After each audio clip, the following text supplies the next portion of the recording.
বাদ পড়তো তোর মাধ্যমিক, তুই এখন কি গান মারতে পাই পেটাছিস? না স্যার এমন কিছু নয়, ইম্পর্টেন্ট কোশ্চেন লিখে দিলে ভালো হয়। হ্যাঁ গেলা তোর ইম্পর্টেন্ট কোশ্চেন গুলো আমি লেখাই দেবো, আমাকে একটা আগে বিড়ি খাওয়া। আমি জানি স্যার আপনি টুকু টুকু বিড়ি খান, তার জন্য আমি বিড়ি আনিছি। Line sir. এ কেলা মেসেজ চেক দেব তো দাদু। কেলা কি বলেন না স্যার, কেলা একটা ম্যাচে ধরা কেন ও বিড়ি খাওয়া গাই মারাই। হে কেলা কি বললি তুই? না না না কিছু বলিনি, আমি কিছু বলিনি। শুনতেও পারলাম না, নাহলে তোর মারে গাঁটটা ভাঙিয়ে দিতি। বস বস বস বস বস।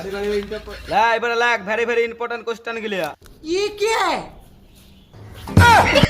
পালের আমার মাধ্যমিক দিবি, এখানে লাগ ভি ভি আই। প্রথম কোশ্চেন হচ্ছে তোর নাম কি? কেলা মুখটার দিকে ভালি আছে, ওইটাই প্রথম পড়বে, তোর নামটা লেখ। লে দ্বিতীয় কোশ্চেন লেখ তোর রোড নাম্বার। লে তৃতীয় লেখ তোর রেজিস্ট্রেশন নাম্বারটা। কেলা গাই মারি পালার মাথা কেলা গাই মারি।